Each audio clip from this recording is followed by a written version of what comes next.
guys, welcome back, and today we're at the Longines Global Champions Tour, and we're actually going to be doing a 5-star show jumping course walk with one of the best, well, in my opinion, show jumpers in the world.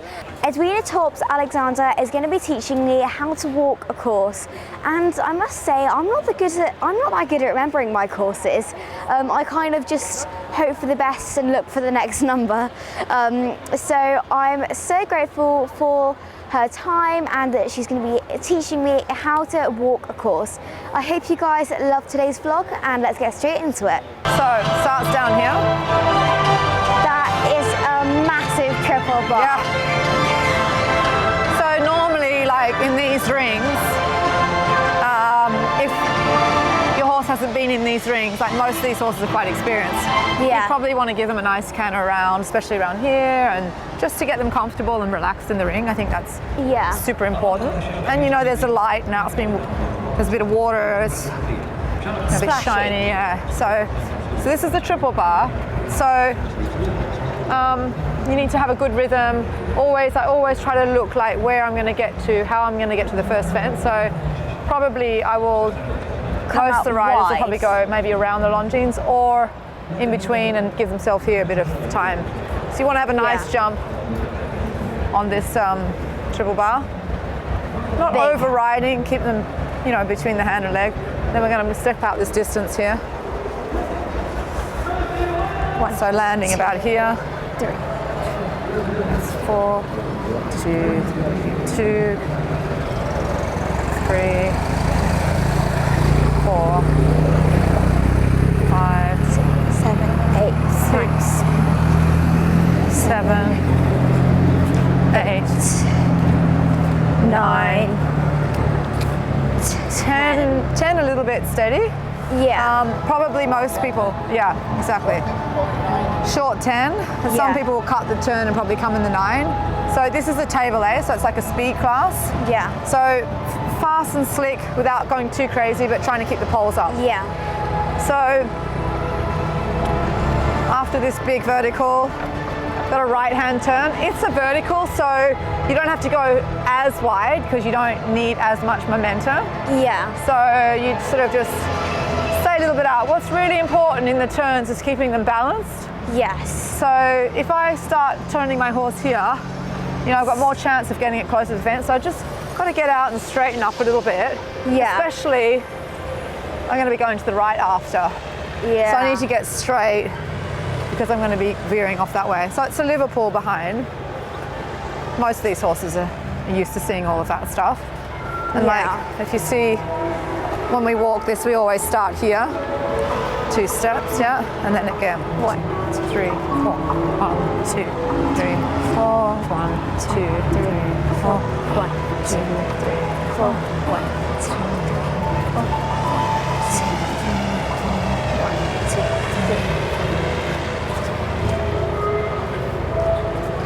4. So I got 9, a bit outside. Yes. And it all depends on how that line rides. Is probably what some people are going to do here. Yeah. If you go in 8 there, I don't know what that line is. We're going to walk it now and then we're going to decide. I would probably stay a little bit out, get a bit of space so that I've got time, because you want to have a bit of momentum here. Yeah. You don't want to get too deep and have to push for the back pole, because a lot of people, if they get the 9 too late back, they'll get too close. Yeah. So it's very important to give you and your horse time. Yes. And obviously we ride these fences, the ox is different to the vertical. So landing is here, hopefully. 1, 2, 3, 4. 2, 3.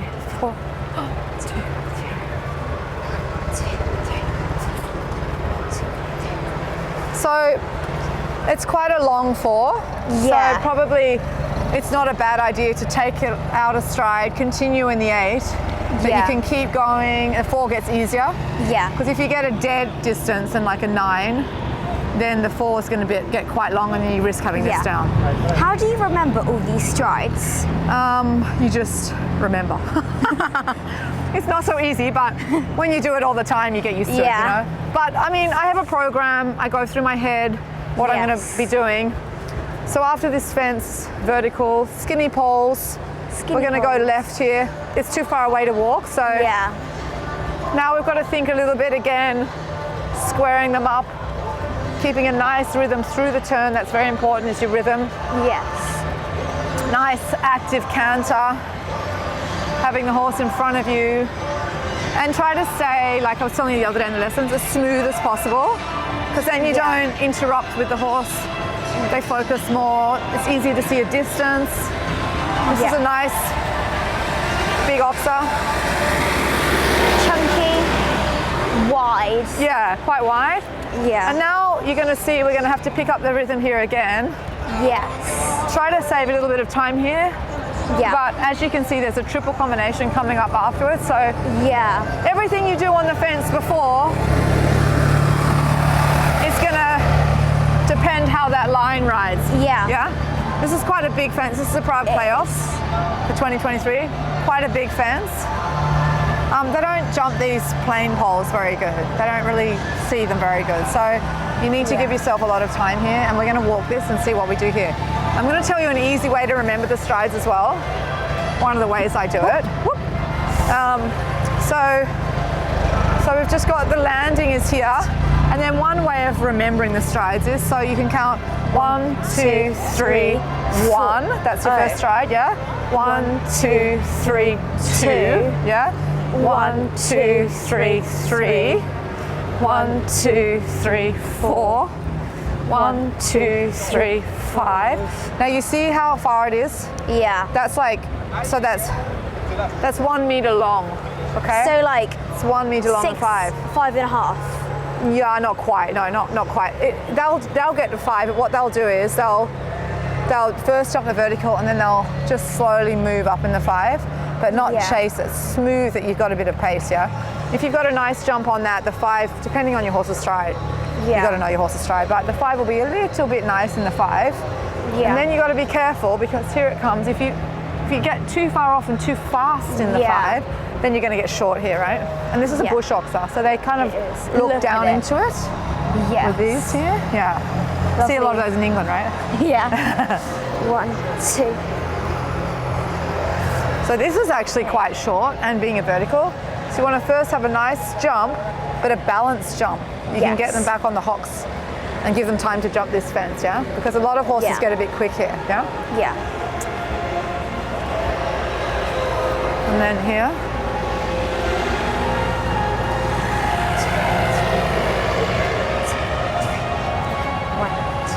So that's 2 strides, also quite short, yeah? Yeah.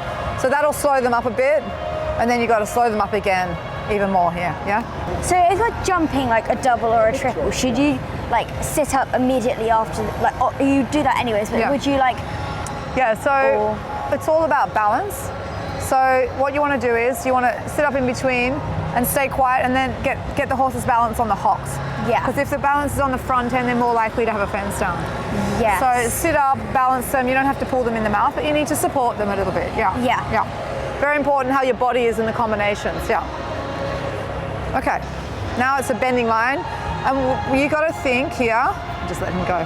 So we always try to stay in the middle line here. Yeah. And you really want to get on the middle line, because they're going to be jumping into that VIP there, so the horses can back off a little bit. There's also a Liverpool there, right? Yeah. So I'm going to do a nice bending line. 1, 2, 3, 1, 1, 2, 3, 2, 1, 2, 3, 3, 1, 2, 3, 4, 1, 2, 3, 5, 1, 2, 3, 6, 1, 2, 3, 7 strides. A little bit nice and 7, but it's not such a wide oxer. It's a skinny oxer, so you've got to watch. A lot of horses think it's a vertical, and you don't want to override it and push the front pole. Yeah. So you just need enough momentum there to get that 7. When I walk a course, this is too big of an oxer to go inside.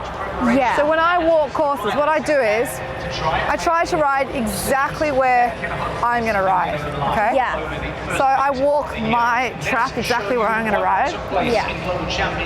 And I think it's important, because sometimes when you're riding, the fences can come up so quick.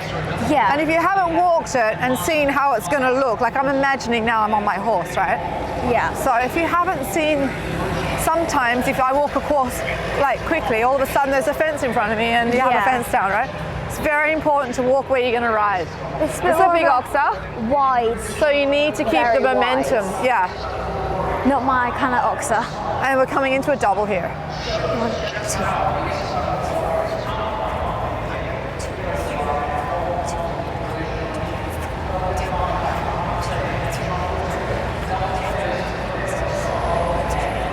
7. So, and 6 strides. 6 strides, a bit short. Yeah, a bit of balancing, especially after a big effort, after an oxer.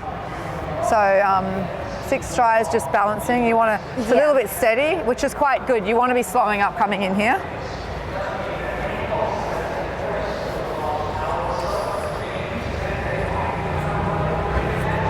And it's a pretty normal, it's quite normal inside the distance. They've been quite friendly. So, but you still want to give yourself time there, that you've got room here to jump out. This is very wide. Yeah. Yeah. That's extremely wide. Yeah. And now you've got the last fence, which is the plank, which is the most delicate fence of the course. It depends what cups. You see these cups here? They've got a little bit of a lip on them here. So like it's harder for the poles to roll off. Yeah. But we're going to look at those cups because they might be really flat. Yeah. And always when you're walking, like where you are is great, is you start in the middle, okay? Oh, Let's go. I'm perfect.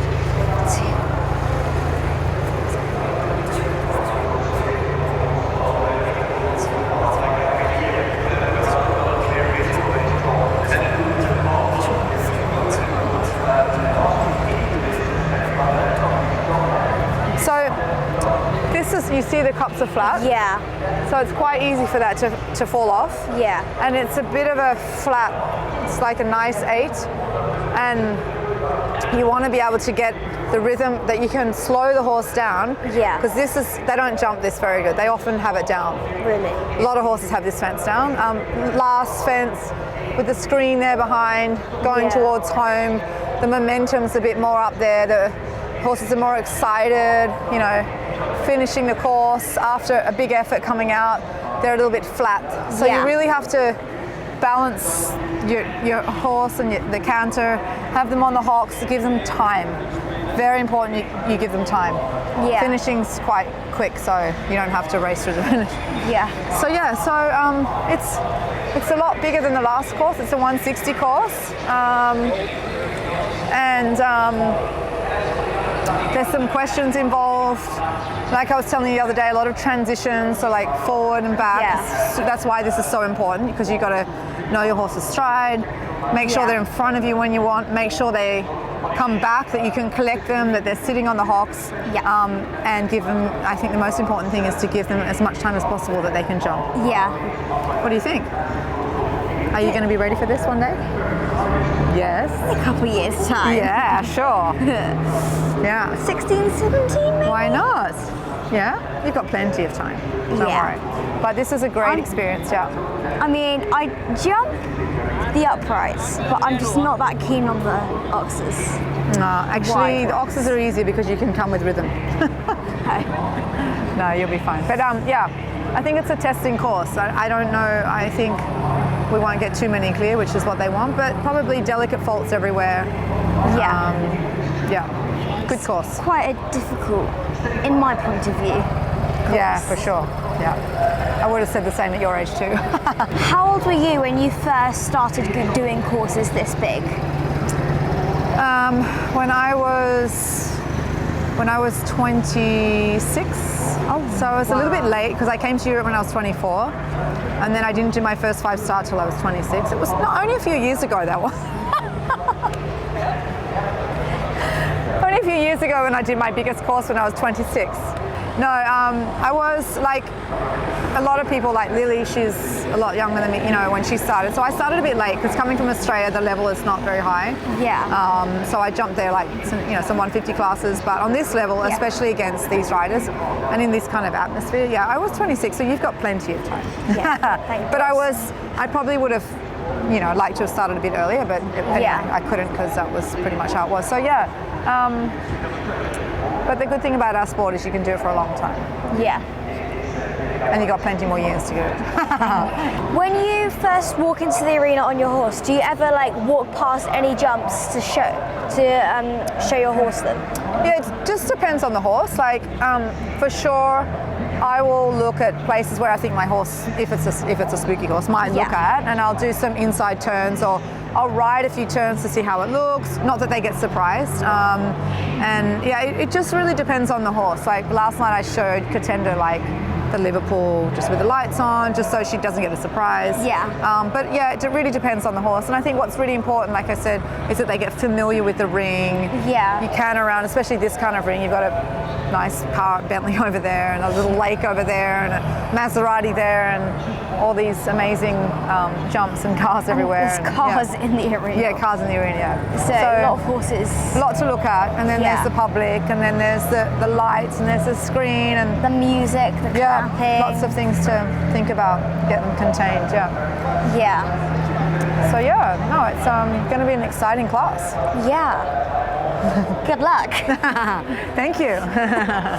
Thank you so much, Edwina. I really appreciate it. I'm going to use them tips when I go out with popcorn. Probably won't remember the strides. No, you don't need to remember that. But I'll try my best. Yeah, I'm sure you will. Practice. Practice makes perfect, right? Yeah. Yeah. For Cloudy, though, I've got one quick question. For Cloudy, who's in like a 9-hand Shetland, how would I count his strides? So yeah, ponies have a different stride, obviously the horses. Yeah. Yeah. So he probably lands obviously a lot shorter. Yeah. Pony strides are completely different. So luckily, because he wouldn't be able to make these strides that we've got for the horses. Yeah. Yeah. So how would I make the strides? Just like maybe this big? Yeah, they'd be like, with a Shetland, they'd probably be like just, I'd say 1/3 of the stride. So you'd probably be like, you know, a normal stride for a horse, or like a takeoff and landing is 2 meters. Yeah. And takeoff and landing for him is probably 1 meter. Yeah. So like half. Yeah. Half strides, yeah. So, no, great. Well, I'm happy to have you here. Yeah, thank you Thanks so much. for walking the course with me, and use them tips. I hope we can Good learn luck. something. Thank you. See you next time. Difficult course. Yeah, thanks. Great, thanks a lot. Thanks. Perfect.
Guys, the course that I just walked is just starting now, and I must say, there's been quite a lot of poles.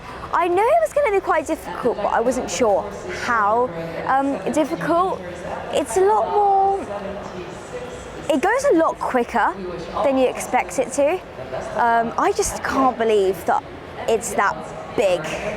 It's huge. You see some of these horses, and like the jumps are up to their ears. I just can't believe that I've been in the Longines arena in Doha, and maybe someday I'll be riding in there. You never know.